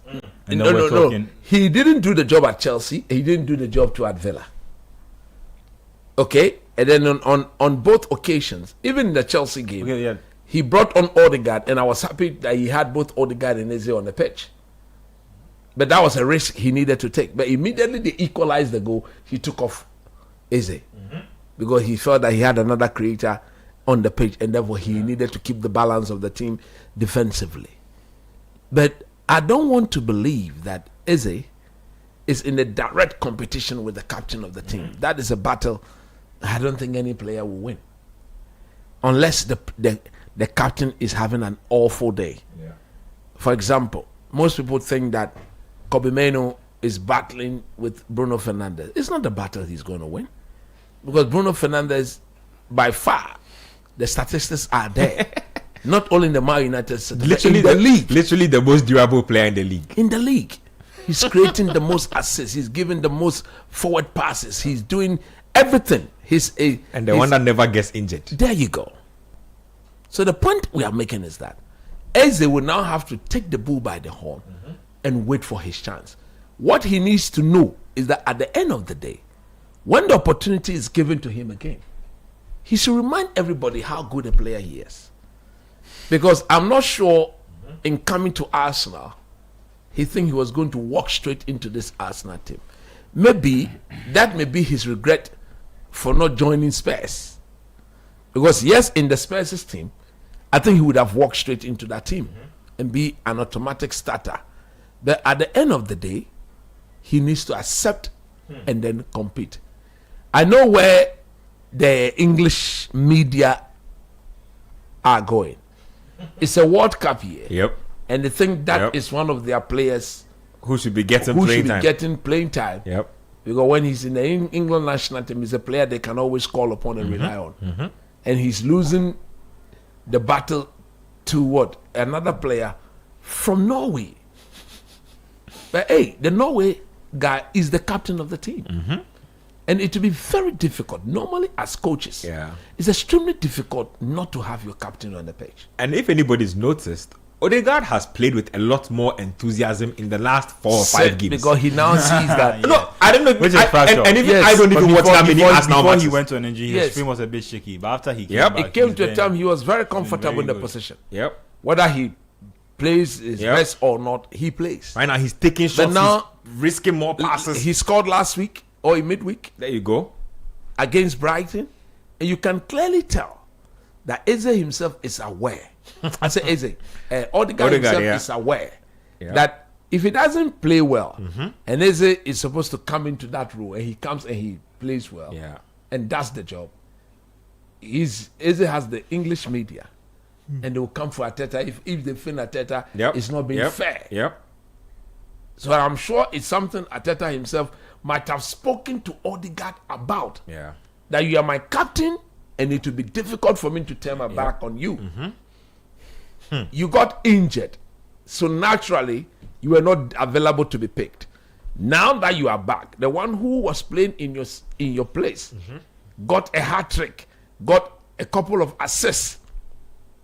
His impact was clear for everybody to see. Because you are on the bench, when things are not going on well for him, I can pull him off and throw you in there. But as the captain of the team, once I throw you in there, you should be the first name on the team sheet. But you need to justify that with quality performances. And like you rightly said, since Odegaard came back, the intensity with which he's playing has changed. How direct he's been with his ball distribution has changed. And how busy, let me use the word busy, because you know that he's that busy player. Give it to me, let me give it to you. He's always on that because he knows that there is competition for places in Arsenal. So I don't want to dwell too much on what Arteta said, but my only advice, if I've got one, would be to Eze. He's a quality player to have on the bench, and therefore he should tell himself the sort of comfort zone with which he used to experience at Palace. At Palace, whether he does well or not, his name was still on the team sheet. Now the terrain has changed. And therefore, he will definitely need to up his game, work a bit harder, go with intent, put a proper intensity to his play. You know my problem with him, isn't it? Overly very relaxed, overly composed. No, it's good to be composed. But sometimes you need to edge it up a bit. You need to raise it up a bit. And I think if he can do that, then he can only become a better player and then prove to Arteta that I should be the one in that number 10 role and not Odegaard. Occasionally against some other opposition, he may decide to play the two of them, Odegaard and number 10, and then of course Eze out wide left, for which we know his style of play will not take him to the byline. You only get him to cut in, and then the left back will have to give in the width. Something that I saw against Crystal Palace in that, I think it was the Carabao Cup. Yep. Yes, in that Carabao Cup. But again, that was an extremely very difficult game for them to navigate. And at the end of the day, they were able to win that game on penalties. So, yes, it's competition. Prove that you deserve the slot. And once you deserve the slot, he's got the media on his side. And I'm sure that if he can prove that he's got the slot, Arteta will be forced to be fair. Now, Antoine Semenyo is also expected to feature in this game. His manager has said that he will feature in at least the next 2 Bournemouth matches before any jump will be made. And rightly said, the lineup I see here has him in the mix. And so, very interesting. Semenyo, Kluivert, Brooks, Evanilson, Tavernier, and then Scott. I don't know if it's the confirmed lineup because it's a little early, but that's what you have here. Coach, I think you probably shared your thoughts. I don't know if it's on this platform, but how have you felt about this whole Semenyo off to City business? Because it wasn't just United. There have been other clubs interested in him. There are people who genuinely believe that he might struggle to break in. I find that laughable, but maybe that's just me. But how have you felt about him making this next jump? And it's generally the ideal time to even do it. To be honest with you, he's going to be coached by Pep Guardiola. But I foresee him going through the similar thing that Eze is going through.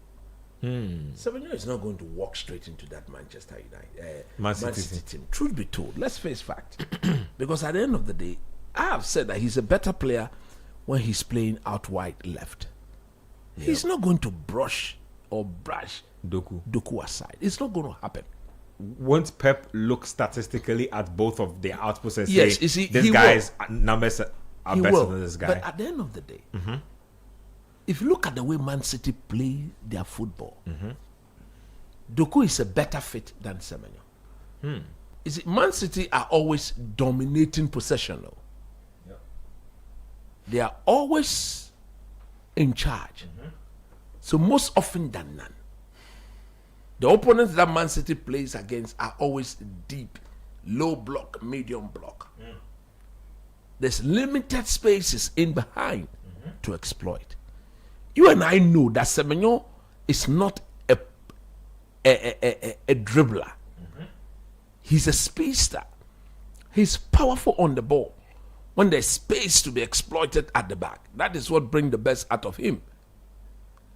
If you look at Doku in very tight situations has got the technical ability to free himself. You may argue that Doku's output has not been top notch. Okay? But you may also argue that in very tight situations, he's got the technical ability to free himself and bring other Man City players in the game. Semenyo doesn't do that. He doesn't have the technical ability when he's playing. How many teams will go low block against Bournemouth? Virtually no team will go low block against them. Yep. Every team would think that they can take Bournemouth on toe-to-toe. Then there is spaces to be exploited. Then you see the Semenyo that we all enjoy watching. But now when you switch camp and you go to Man City, and there's Rodri. We saw Rodri come back in midweek. There's Cherki. There's Bernardo Silva. There's Phil Foden. There's Eden Haaland. There's Mamouche, who's struggling to get into the team. There's Doku. Then there's a lot of guys. There's Savinho. There's Savinho. Okay? You mentioned Cherki. I've mentioned Cherki already. Oscar Bob is leaving the team. Maybe that has created a team space for Semenyo to walk into. A team space, not a starting space. So these are the dynamics you need to look at. But at the end of the day, he'll be given his opportunity by Pep Guardiola.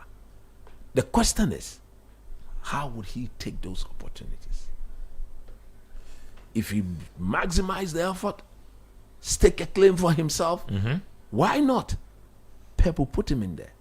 But I am still of the view that if you look at Doku and you look at Semenyo, and the fact that Man City are always playing against, look, about 80% of the team, when they play against Man City, they go low block. They limit the spaces in behind their back line. And if you watch Man City play, their most influential player, the player that mostly gets them out of that low block of the opponent, is Doku. Doku is the only Man City player who takes on players or opponent players in low block with his low sense of gravity, his good technical ability. Yeah. You may argue, like I said earlier, that his final ball most often than can be suspect. Yeah. But he gives a lot in recent times.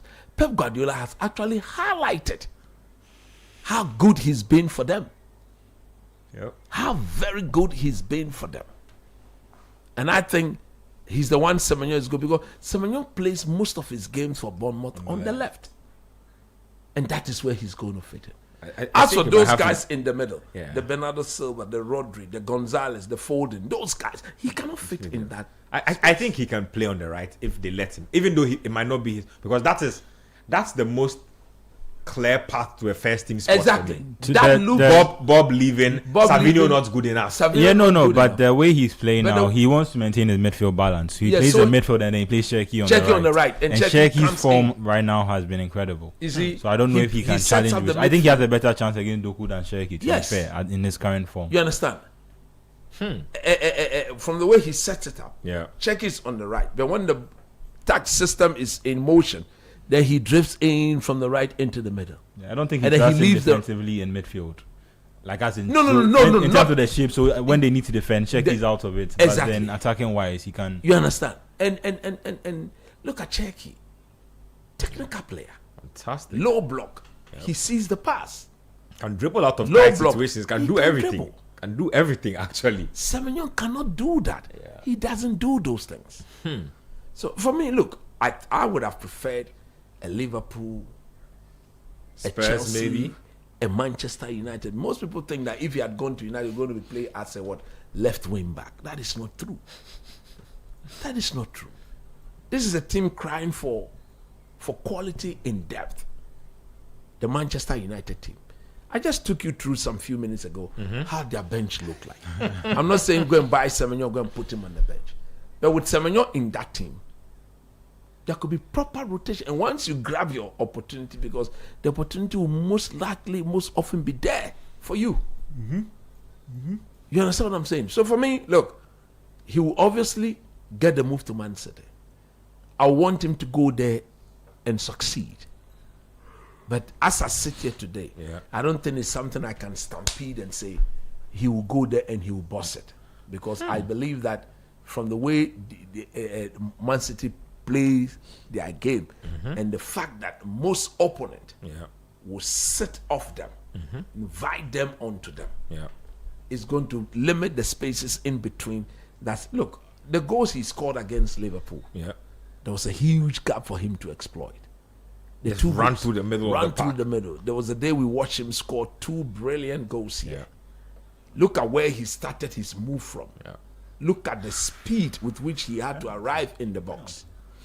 These are things that penalty against West Ham. It looks like that. The player is pleading innocence, but let's do. I think West Ham themselves should have had a penalty. So there was a time where Somerville was injured. I don't think that was a penalty. Referee says the one that referee made a gesture that says he's listening to his backroom. Oh no, but he's given the penalty, so I think he's listening in case. I don't think he'll overturn it. It's a penalty. You look at this again. Oh, that's a bad first touch. And that's come on. It's a foul. Raise his hands like he had no idea what. He didn't touch the ball. I think his argument is they were both going for the ball and he unfortunately hit him. He went for it in the wrong area of the pitch. When you do that in this type of situation, I think that most often than not the referee will take a penalty. No, it could be overturned. If he touched the ball first, because from what I've seen, I think he touched the ball. The trajectory. It's very hard. It's very hard to pick out with the trajectory of the ball. Did the ball go into his direction? You are nitpicking. That's the point I'm saying. I think his foot is. I think that. It looks like one of those decisions that it can go either way. It was the worst player. The worst player, you can see it from his foot. Yeah, it's a penalty. But it's also one of those decisions where I think you should look at the overall impact of whether it was a foul. I don't think if he should have been smart. He should have been smart because where was the Wolves player going? Yeah. He was virtually touching the ball into the West Ham crowd. And for the I think he made his decision. He was touching the ball into the crowd of West Ham players, and they would have dealt with it. It's a bit like the Konate penalty, if you remember, against Leeds. Exactly. There are certain moments where you don't need to commit as much in the box, especially when you can give away a penalty. I think the penalty stands. Well, the penalty stands because their main thing is that is it a clear error and needs to be overturned? And I don't think that was a clear error. Well, Hwang has missed 2 of his last 5. There he puts it away, so it's 2-0. Hwang Hee-Chang creating the first, scoring the second, having himself quite the game. So Wolverhampton won't just lead West Ham United by 2-0. 30 minutes played. Still lots of football to be played. But West Ham, they are not a serious team at all. They I don't know, but they have the feels of a relegation team about them. I don't know. I don't know if it will happen, but they have it. They have it. Immediately without delay. I mean, the windows is open, so they should be bringing about 2-3 players. No, but their recruitment has been poor. The amount, the money they spend on certain players, 40 million for Somerville. You don't sign a striker, you bring Wilson for free. And then they got Fulkrug, right? And now Fulkrug is gone on loan to AC Milan. And and they have a Brazilian boy they bought for about 40 million. I don't remember. I think 2 days ago or a day ago. I mean, they've bought some new players, but they have a Brazilian boy they bought in 2024 who has just not really been in the team. I think they bought a striker from Italy. Yeah, they've tried it. I think they brought in 2 new players. But the problem with West Ham is they are not playing good enough football, which is just as basic as it is. It's not even about the quality because they have good enough players in their squad. This is not this is not necessarily one of the 3 worst teams in the Premier League, but they just don't play. They haven't been able to find that spark. And the thing is, I'm starting to think it has to be the recruitment. That's why if you get relegated, it will even be more painful because you look around your team and you have the quality that ideally should have you comfortably in mid-table, but your players or the output of your players is just inadequate to get you to where you need to get to. Paquetá. They have a player of the quality of Paquetá. Paquetá should have been moved on a long time ago. It's It's clear. a shame the betting thing came when the Man City. He doesn't want to be there. I don't know why they are holding there on to like that. Was it last window where there was a move like he was going to Man City and then he scored a goal and he kissed the badge? I think he's Brazilian. There might be a way to finesse them out of more money.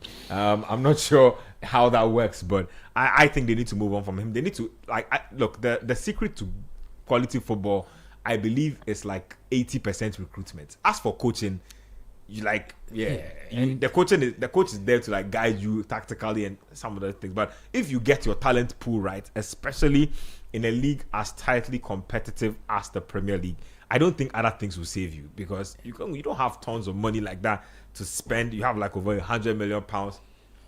Go buying all kinds of funny players and then come and suffer for it. I don't know. And when they had David Moyes also fits in that manager mood. So when Moyes was there, Moyes would bring in some of the players that he wants. So players like Souček, there are certain players that you can clearly tell these are the players that Moyes was integrating.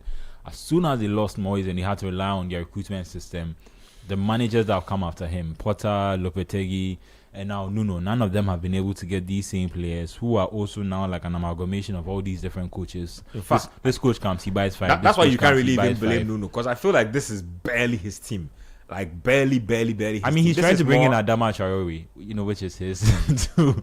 I don't know why he takes Adama everywhere, but he's also trying to. Is that a thing? I mean, I know he went with him that was one of the problems when he was at his previous club. I'm struggling. Was that Forest? Yeah. So when he was at Forest, one of the sticking blocks when he was with Marinakis during that whole summer split is he wanted to bring in Adama Traore, but they wanted to bring in I think Omari Hutchinson or someone else and became but he also needs to start bringing some of his players to have his own identity because this is just a bunch of players that have come together and there's so many different managers and they've sold some of their better parts of it. So they have Paquetá and Bowen and I think that's a good enough those 2 players. Maybe Somerville can chip in. They also didn't replace Kudus well. They sold Kudus for a lot of money and didn't bother trying to get a new player to come in. This has been it for them and anyway let me read a few more messages that have come into YouTube. Has Redeemer Salom says, I think Semenyo should have gone to Liverpool instead of City because he might struggle to get playing time there. Also says that Odegaard is performing well since his return from injury, and the competition is fair between himself and Eze. Okay, so I think that's well articulated. More messages. Gios F1 says that it's Ken inside identity. I now understand why someone said Tria last week. Even Boli doesn't understand the Chelsea project. Semenyo shouldn't be in this poorly managed team. Okay, I think somebody said Semenyo could have gone to Chelsea, but Chelsea have a glut of Semenyo type wingers in their team. Only that he's probably a better finisher than the other players that they have. So far. So that's the word. Let me take a quick detour around Europe and give you an update on some of the other matches happening elsewhere. Like I said, a lot of the other teams have come back from their Christmas break. So in Spain, there was a game between Celta Vigo and Valencia. Ended 4-1. Heavy defeat for Valencia in this game. There's currently a game happening between Osasuna and Athletic Club Bilbao. So again, you look at Osasuna, you look at Bilbao, and Inaki Williams is back in the mix, so fully fit and starting games once again. Hopefully he can get on the score sheet. Elche will play Villarreal at 5:30, and then there's a derby, the Catalonian derby, Espanyol visiting Barcelona, or Espanyol inviting Barcelona over to the Cornelia El Prat, I think it will be.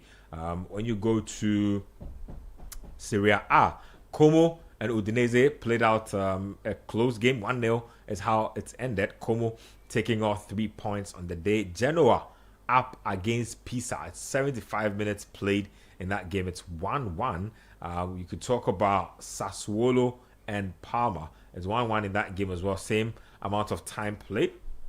Juventus up against Lecce a little later at 7:45. If you like your drama, if you like your tactical masterpieces, the man will be playing against his former club, Atalanta versus AS Roma. So Gasperini will take his AS Roma team back to Atalanta in what should be a good game.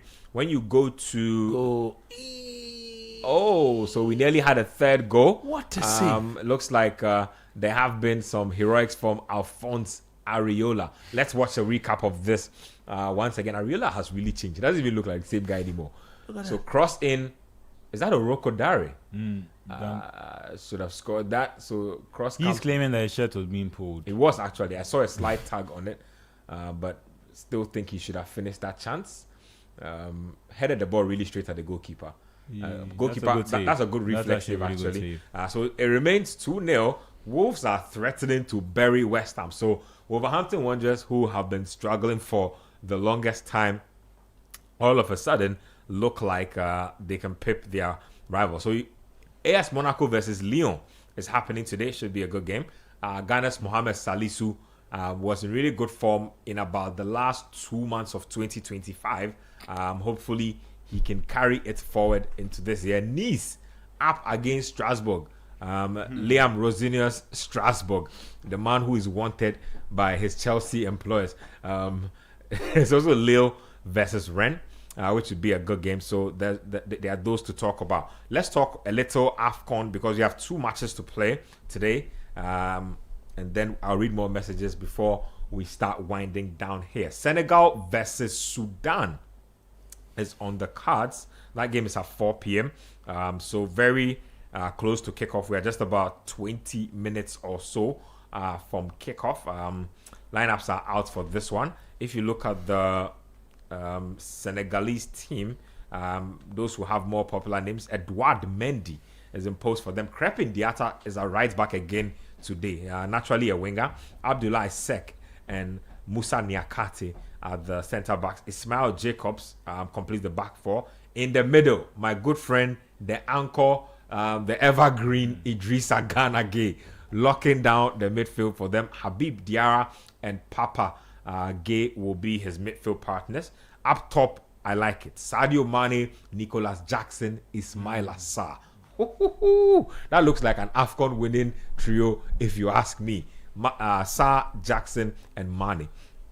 When you go to the side of Sudan, Monged is in post. Shedi Balan and Mustafa Kashom, as well as Mohamed Ereng, make up the centre backs, and then Bakit Kamis is the left back in this one. Kidir and Abdallah, as well as Amar Taifor, make up the three men in the middle. Mo Aisa, Mohamed Rahman Abdel, and then Amir Abdallah also making up Kwesi Appiah's team. 4-3-3 is how Maele does this one. Coach, how does Kwesi Appiah go about trying to orchestrate what will be a huge tournament upset if he can do it?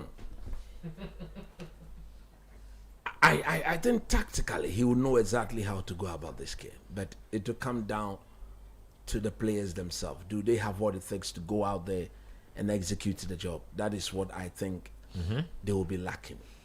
They know the Senegalese team. Don't forget they were in the same World Cup qualifying group. At a point, Sudan was topping that group, only for the true reality of the two teams to be put to bed. We all expected when the draw was made that Senegal was going to qualify. So at the time when they were more or less not topping the group. Third. That's a third for Wolves. Oh, wow. So the man who got the penalty has made it go number 3. Wow. Yes. He looks really good in that Yeah, team. he's been doing Wolves so look well. good. Yeah. This is a 3-0 in the first half. Unless West Ham are that bad. Rob Edwards is over the moon. Like, he can't believe his eyes that they are 3-0 up. Areola looks like he wants the ground to open up. If you concede 3 goals in the first half, you don't know. But there's been another goal as well in that Brighton and Hove Albion game. Jorginho Rota has given Brighton the lead, so they also lead by 1 goal to 0. Let's just see this go again, and then I'll come back to coach. So Look at the West Ham midfielder. Oh, man. What sort of gap is this? Oh, that is a brilliant goal. But look at the defender. Is he blocking the ball or what? I mean, man. you've closed him down. The first Block touch, it. the Look. first touch was sweet. defender? Yeah, I see it. It's a very. Look I at mean, it. it's West Ham Van Dijk. Look. It's not even. Is he it's a defending? half-assed What is job. it? What is he doing? Turning his back to the action. What is he doing? Players do that a lot these days, and they have been rightly punished. I always say that if you play, You against, go to the scene. yeah, Stop the ball. yeah. Rob Edwards is he's definitely. And I mean, that's the beauty of football. Things can change immediately like that. Look You at have one Nunes' good face. result to. The bearded Esprinto.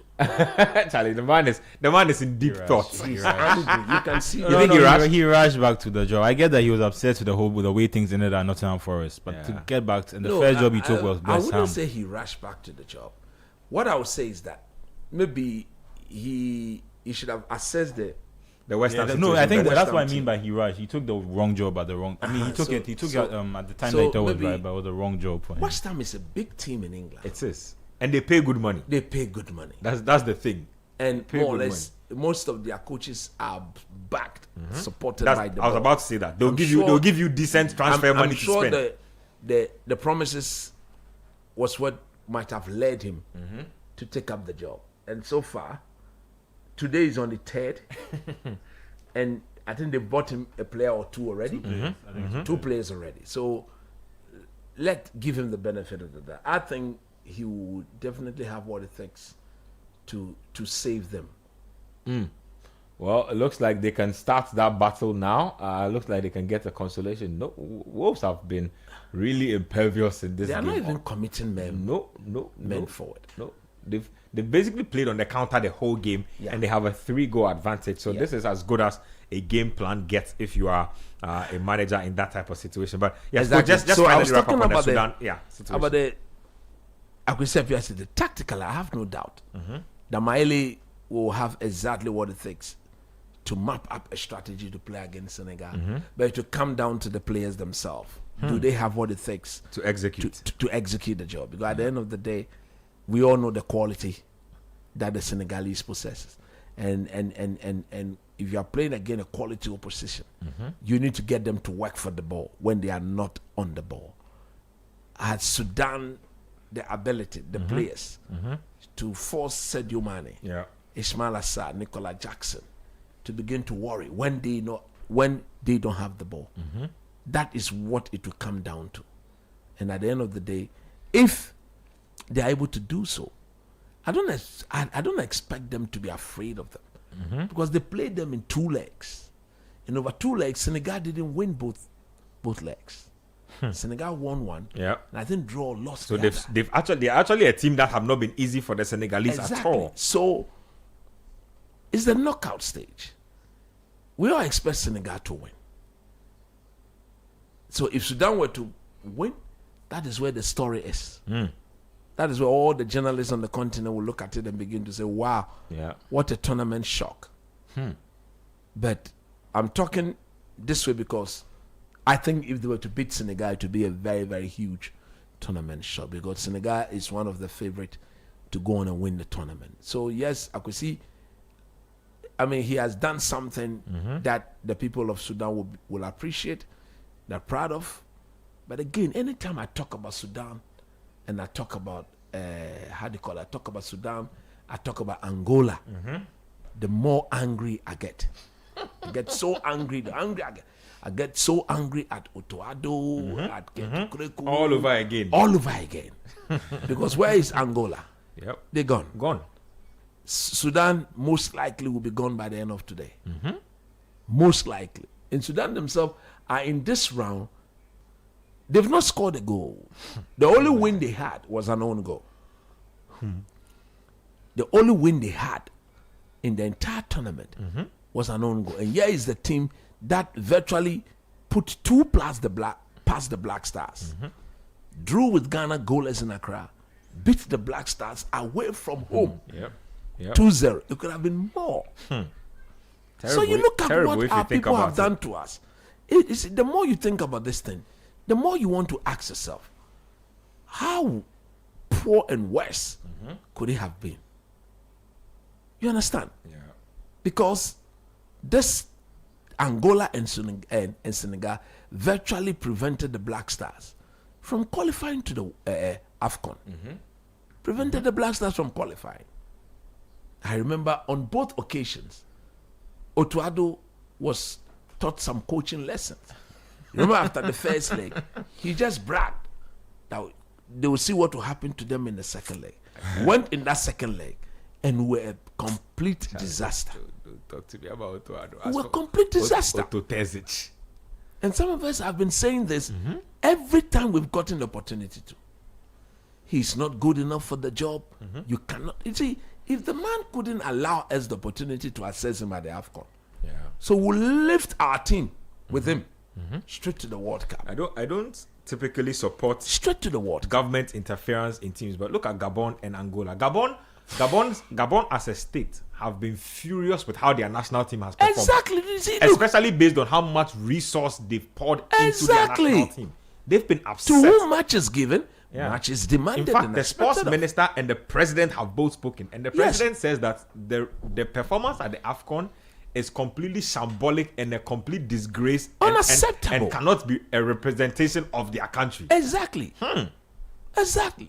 And at the end of the day, people were there and then they couldn't take any decision and all that. And look at where we find ourselves. Virtually deprived a proper opportunity to assess our team. To assess our team.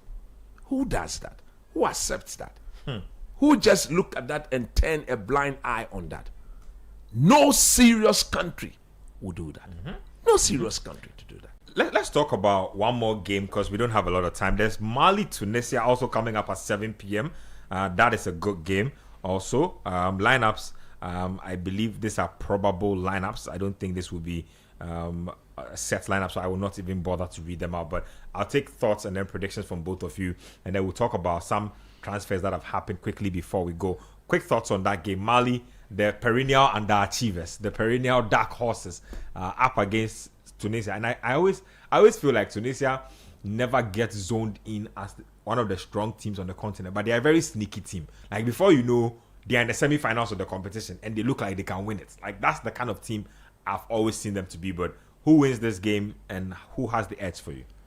I think it depends on which Mali turns up. In all 3 games, they have been entirely different. So the first game they nearly won, but then late equalizer from Zambia, from Patendaka, stopped them winning. So that was a game that they were in control of. The second game, they were trailing 1-0 and they had to come behind into the game. And the third game against Comoros is a game that they should have won to make their qualification more emphatic. But they still managed to make it through to this round. Mali, the thing that I think what's important is yesterday we were talking about it. At least in all 3 games, what they have shown is, I don't know if it's defensive solidity, but they prevented other teams from scoring. Morocco came into this tournament on an 18-game winning run. They stopped short at 19 when they faced Mali. And at least I'd like to give them some credit. They are facing one of the better teams in the competition. I thought that the strategy they could use is maybe if they could keep the game tight and win it. My coach was pointing out yesterday about how North African teams are far more, they seem more equipped when it comes to penalties or when the game goes late. So I think Mali will just be hoping that in this game, this is one of the games where they can come out and dominate. Yeah. But like you said, I think Tunisia are sneaky and they might go further. They do that, but they don't usually go much further in the competition, and that's my problem with Tunisia. Yeah. They don't usually have a lot to show for. They've lost a lot of talent over the years. They are in a slightly worse situation than Egypt. Egypt have a few poster boys in Europe, but if you look at the Hassan Shehata times, Abu Trika, Hossam Hassan, Mido, and like how their talent was drying up. The only thing is that because Salah has become bigger than any of their stars ever was, and so it kind of eclipses the complete picture. But Tunisia have had a very similar situation. Like their big names have aged, and they haven't really, properly replaced them. I remember Youssef Insakni, who used to be one of their greatest players. They were bringing him to the AFCON and the World Cup at like age 35, 30 something. He was obviously past it, but he was so good they still had to bring him. Anyway, that's just about it. Let's finish off with some. Let me take coach's thoughts on that game and then we'll talk transfer. Yeah, I think it's a game of equals because I would say if you look at the way the two teams themselves have played in the tournament, you wouldn't say they've in the 3 games they've gone out there to establish a proper footballing dominance over their opponent. For the Malians, I've been a bit disappointed in them, especially going forward. They don't seem to show proper quality in the final attacking third. Too many indecisions. And at this level, in games like whatever they'll be playing today against, there's no second chance. You could have done that in the first group game. You could have done that in the second group game because there was a third group game to help you rescue the situation. This is a tournament where 3 points has been more than enough to secure a qualification to the next round. So the Malians had 3 draws, but they came second in their group to Morocco. And that is why they have found themselves where they are. The goals they've scored from the penalty spot. They virtually struggled to score more than a goal in open play. And against these Tunisians, they have to be. I think for them to win the game today, they need to score first. Because if the Tunisians were to score and the Malians were to be forced to go in chase of the game, I think they'll be punished big time. I really do want them to qualify. They seem to be very solid in the middle of the park. I think that is where they've got their most talented players are. But at the end of the day, it's not only about what goes on in the middle. There has to be a proper balance and transition from one department to the next department to the final department. But they don't seem to have the chemistry that run through all the departments and get them to go and punish. So for me, I'm a bit worried about their lack of goals. Because you've gotten to the stage where you need to score or you goal. need to score. If you don't score, you push this to penalties. Yeah.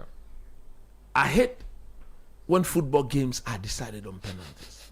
I just don't like it. You think it's not a fair reflection of the game? Yeah, at the end of the day, only one person technically takes the blame. It is a team sport. So I have always said that if we are to lose, let's lose as a team. And the best way to lose as a team is to lose the game from open play. But when the ball is put as a dead ball and I'm going to face the goalkeeper all by myself and I'm unable to score, at the end of the day, everybody is going to remember that you missed the penalty for us to get booted out. That's why players I hate that. And that's why players hate missing penalties so much. Because it's like, A typical example, the baby jet. Yeah. So I would have preferred that Dominic Edier's header to have ended up in the back of the net. Then we would have won as a team. But once it was taken and the baby jet flops his line, everybody, if he hadn't scored or if he had scored, would have gone to the semi-final. Agree? Yep. In 2015, who do I remember? I remember a free aqua, Franca Champon against and the goalkeeper, Razak. They missed those penalties. Yeah. But here is the player. Afriaka was voted the best player in that game, because he was able to match up to the physicality of Yaya Toure. Completely took him out of the game. I miss midfielders like that and all that. But at the end of the day, after doing so well in open play, we needed him to score of the first 5, and we would have won the tournament.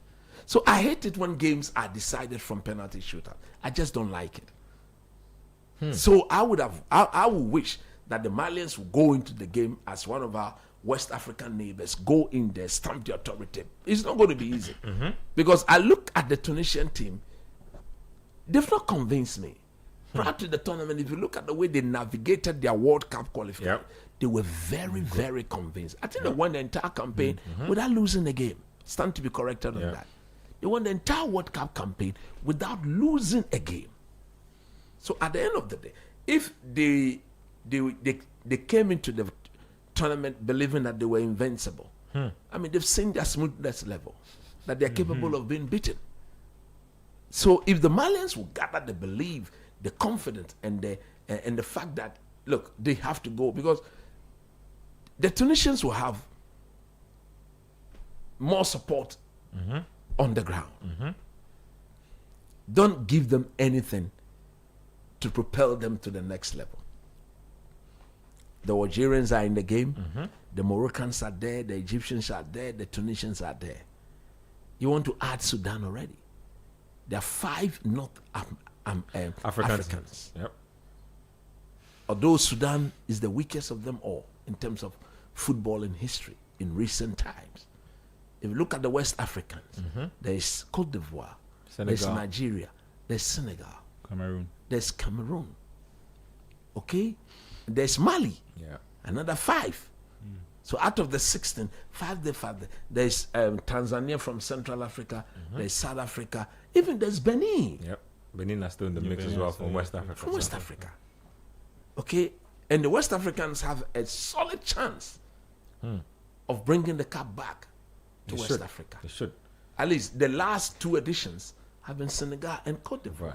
Should keep it here. You should keep it here. The previous 2 was with Egypt and then Algeria. Cameroon and Algeria. So it's 3 out of 4 for it's West 3 Africa. out of 4 for West Africa. So it's been a good run. It's been a good run. So we have to go out there. Now that, you see, when it was hosted in Cameroon, we won it. In Cote d'Ivoire, we won it. Where did Senegal won it? Where did they win it? I've forgotten. I think Senegal won it in Egypt. I believe, if I'm not mistaken. You understand? Either Senegal or Algeria. Algeria was the one who won it in Egypt, I think. It's actually a bit of a dominance, because even before Cote d'Ivoire, even for Cameroon, Cote d'Ivoire won it the edition before that. With an all West African final, with Ghana getting to the final. So, and this is a contrast. This is actually interesting. Contrast to how much the North African dominated, with Egypt winning 3 in a row in the early 2000s. You understand? So let's go out there and let's dominate these guys. So for me, look, I just hope. It's a game I would love to watch, and I'll be watching, and I want to see how the Malians, physically, I think they will match up to them. Technically, they will match up to them, but it is their distribution in the final attacking third. How do they make the most important decision to impact the game? That is it. So Crystal Palace have signed Brennan Johnson for a club record fee of £35 million from Spurs. He joined Tottenham from Forest in 2023, was Spurs' joint top scorer last season and scored the Europa League final winner in May. Coach, why are they selling this guy? I think he's a player who's not been treated fairly. I don't know what the thinking is. I don't know whether it is a move that the manager sanctioned, Thomas Strand sanctioned, because he's been one of their best players. Until recent times, he's been one of their best players. Okay? I don't know why they signed Kudus, and all of a sudden their best player, goal scoring player, the top goal scorer from last season, top goal scorer, can't get a place in the team. Kudus's form has not been consistent. New manager, new law, maybe. There you go. Yeah. Thomas Strand brought Mohamed Kudus, so Kudus will have to play. Because Bernard Johnson virtually lost his position to Kudus. Because he was the one playing at right wing. He was right wing. Right wing. Yeah. Kudus come and he's in that position every week. Yes. But I think team like Spurs should be having at least 2 players per position. And the coach should be tactically astute enough to make both players happy, because they are in the Champions League. They are playing the league. There's FA Cup to be played. So why would you sell him? Why would you sell him? I don't get it. But look, I think Crystal Palace has gotten themselves a fairly decent player. A player who individually you may not admire to be a very technical player, but as a team player, Tracks and back his well. game intelligence. and his game He knows intelligence. he will score you. Like you take your eyes off him. So I don't get it. I don't know why. I call him If the Samson- far post specialist. He's always there tapping the ball. Just puts the His ball movement is puts the ball excellent. at the far post. He will put it Brendan in. Johnson will be there. So look, it's a move I don't come, because he's in my view good enough a player not to be sitting on the bench of Spurs. To be Just fair quick to thoughts yeah, before to we be fair to that, I think they are just trying to cut back on what they did during the summer. So in positions you'd have played maybe the number 10, maybe out wide. They spent over 100 million on Kudus and Simmons.